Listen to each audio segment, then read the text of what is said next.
CSIR net Feb 2025 के question paper से हम डिफरेंशियल इक्वेशन के क्वेश्चन डिस्कस कर रहे हैं। ऑर्डिनरी डिफरेंशियल इक्वेशन के क्वेश्चन लेके चल रहे हैं। पहला क्वेश्चन कहता है suppose the differential equation d2y upon D X square plus P X D Y upon D X plus E की power 2x y equals to 0x belongs to r transform into the second order differential equation with constant coefficient under the change of the independent variable given by s equals to xx s of x satisfying s of ds upon dx at 0 equals to 1 then which of the following statement is true. तो हमें ये कहा गया है जो differential equation दी हुई है ये हमारे पास second order differential equation with constant coefficient में चेंज होगी विद इंडिपेंडेंट वेरिएबल s से एस इंडिपेंडेंट वेरिएबल से। तो हमें बताना है इनमें से कौन सा ऑप्शन करेक्ट होगा। तो अगर इस क्वेश्चन का सॉल्यूशन देखें, अब हम यहाँ से अपनी मर्जी से काउंटर एग्जाम्पल मान के चल रहे हैं। Let us take S as E की पावर एक्स। तो अगर एस ई की पावर एक्स मान के चलते हैं तो D Y upon D X क्या आएगा, D Y upon D X पहले वाई का एस के सापेक्ष अवकलन देन एस का differentiation with respect to S आएगा। तो वाई का एस के रेस्पेक्ट में डिफरेंस, ये टर्म तो एज इट इज लिख दी, और एस का अगर डिफरेंशिएशन करें विद रिस्पेक्ट टू एक्स तो ई की पावर एक्स ही आएगा। इसी तरीके से दोबारा डिफरेंशिएशन करते हैं। अब हम इस टर्म का डिफरेंशिएशन करेंगे। E raise to the power X का डिफरेंशिएशन सेम आएगा, D Y upon D X as it is आ गया। U differentiation V as it is, V differentiation U as it is. इस पर हम ई की पावर एक्स को as it is छोड़ेंगे, इसका डिफरेंशिएशन करेंगे, इसका करेंगे D two Y upon D S square आ गया, और साथ ही D S upon D x आएगा। D S upon D x की वैल्यू ई की पावर एक्स आएगी तो ई की पावर 2x हो गया हमारे पास। तो अब अगर इसको हम सॉल्व कर लें, E raise to the power 2x को हम यहाँ से पूरी इक्वेशन में सिंप्लीफाई करें तो हमारे ये वैल्यू हम अगर देखें, वैल्यू अगर यहाँ, अब हमारे पास गिवन इक्वेशन ये है, y का 2 बार x के रेस्पेक्ट में डिफरेंशिएशन, p इंटू वाई का 1 बार x के रेस्पेक्ट में differentiation plus c raise to the power 2x y equals to 0। इसमें हमारे पास y डैश और y डबल डैश की जो वैल्यूज आई हैं वो सब्सटीट्यूट करते हैं। तो जैसे हम वैल्यू सब्सटीट्यूट करेंगे, ई की power 2x Y double dash plus E की power X Y dash plus P E की power X Y dash plus E raise to the power 2x Y equals to 0 आएगा। यहाँ से Y dash से मतलब है Y का S के रेस्पेक्ट में डिफरेंशिएशन हो गया, ये टर्म इसको रिप्रेजेंट कर दिए। तो यहाँ से Y double dash E raise to the power 2x से पूरी इक्वेशन को डिवाइड कर देते हैं। जैसे डिवाइड करेंगे, यहाँ से इन दोनों टर्म में से हमारे पास वाई डैश कॉमन आ गया, बची हुई टर्म में हमने ई की पावर एक्स से डिवाइड और कर दिया तो ई की पावर माइनस एक्स बचेगा हमारे पास, प्लस 1 प्लस पी है इंटू में Y dash plus Y equals to 0 आएगा। अब अगर हम यहाँ से देखिए हमारे पास second order differential equation with constant coefficient बनानी है। तो अगर कांस्टेंट कोफिशिएंट में ये इक्वेशन हमारे पास बनेगी तो इसका मतलब हमारे पास क्या आएगा, यहाँ से ये जो वाई डैश का जो मल्टीपल है, सारे Y dash Y double dash Y के जितने भी मल्टीपल आएंगे डेरिवेटिव्स के भी, वो कांस्टेंट आने चाहिए। मतलब हमारे पास ये टर्म कांस्टेंट आनी चाहिए। और जो अगर हमारे पास ये टर्म कांस्टेंट आएगी, हम ये कहना चाहते हैं यहाँ से हमारे पास अगर ये टर्म कांस्टेंट आती है तो उसके केस में, अब अगर ऑप्शन में देखें, ई की power minus X into 1 plus P, E की power minus X into 1 plus P, हमारे पास ये टर्म कांस्टेंट आएगी, ये टर्म कांस्टेंट आएगी। यहाँ से ये क्वेश्चन हमारे पास करेक्ट हो जाएगा। ये करेक्ट होने के साथ हम कह सकते हैं सिर्फ पार्ट बी का क्वेश्चन है सिंगल करेक्ट ऑप्शन होगा, तो बाकी ऑप्शन हमें चेक करने की ज़रूरत ही नहीं है। बट अगर आप हम चेक करना चाहें यहाँ से तो आप इसे बाकी वेरीफाई कर सकते हैं, बाकी सिंगल करेक्ट ऑप्शन है तो ये हमारे पास करेक्ट आ गया।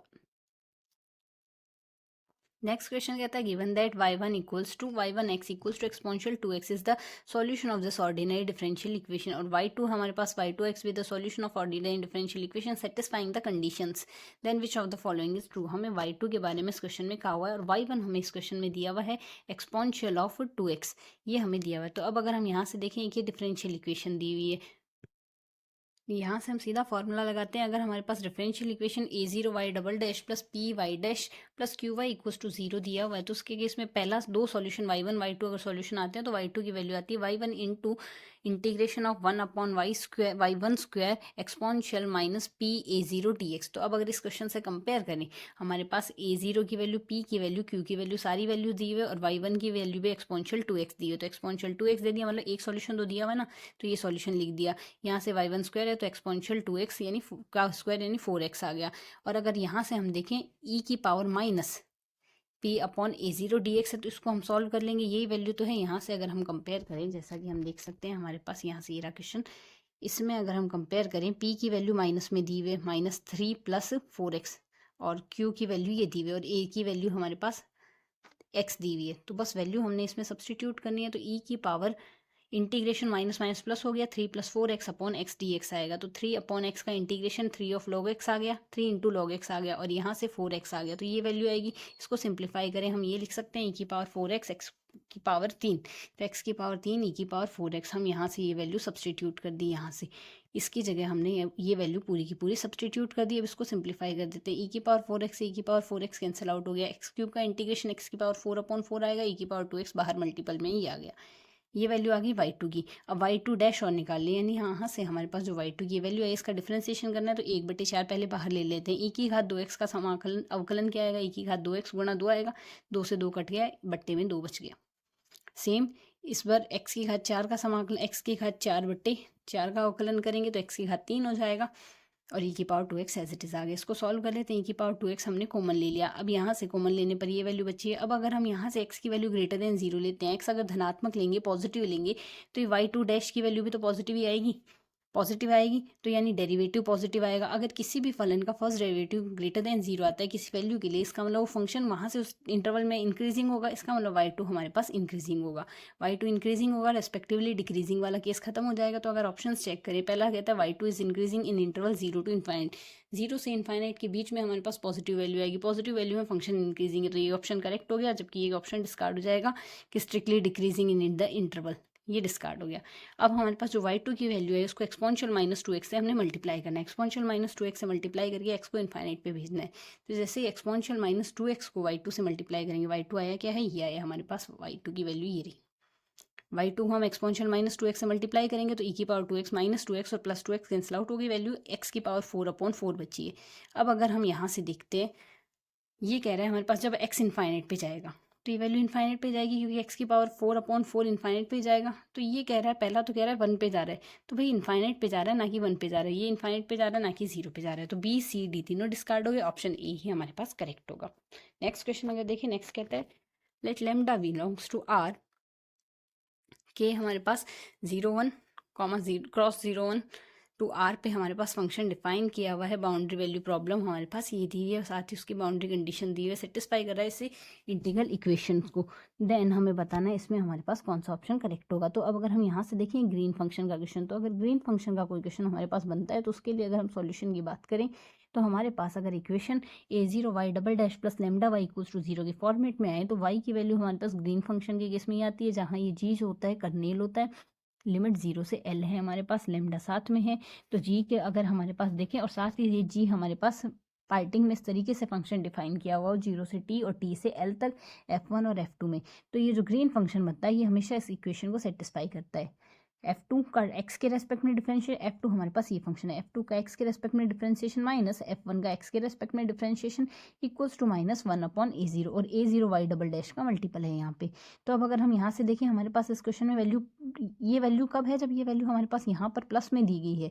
इनकेस अगर हम यहाँ से देखें, यहाँ से ये लेमडा मल्टीपल जो है ये RHS प्लस में है, और इनकेस ये RHS माइनस में दिया हुआ हो तो उसके केस में ये उल्टी हो जाएगी कंडीशन, मतलब यहाँ तो आ गया माइनस, यहाँ आ गया प्लस, और RHS एज इट इज रहेगा। मतलब f2 का हम पहले x के रेस्पेक्ट में डिफरेंशिएशन करेंगे, फिर माइनस इसको माइनस रखेंगे, मतलब f1 का x के रेस्पेक्ट में डिफरेंशिएशन माइनस f2 का x के रेस्पेक्ट में डिफरेंशिएशन इक्वल्स टू -1/a0 आएगा।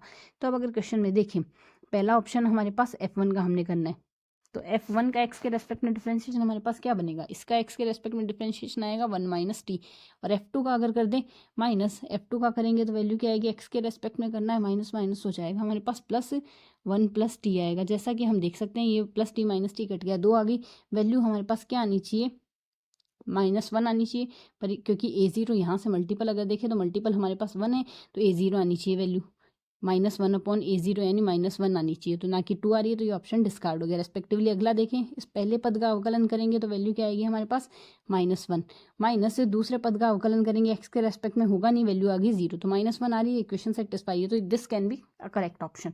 बट हम करेक्ट करने की जगह बाकी ऑप्शन और चेक कर लेते हैं। जैसे थर्ड ऑप्शन चेक करते हैं, थर्ड ऑप्शन में क्या आएगा हमारे पास, इसका अवकलन करेंगे x के रेस्पेक्ट में -2x आएगा, -1 नहीं आ रहा क्योंकि इसका अवकलन तो होगा नहीं, तो ये भी डिस्कार्ड हो गया, इस कंडीशन को फुलफिल नहीं करा।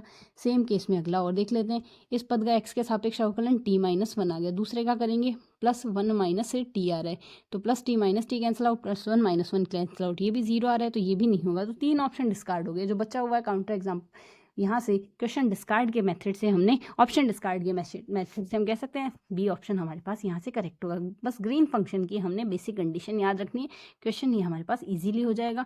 और ये हमने माइनस यहाँ क्यों लिया, क्योंकि इसका अगर हम RHS में भेजते हैं ये वैल्यू माइनस में आएगी, उस वजह से माइनस वाली कंडीशन हमने यहाँ पे अप्लाई की है। I hope you understand explanation.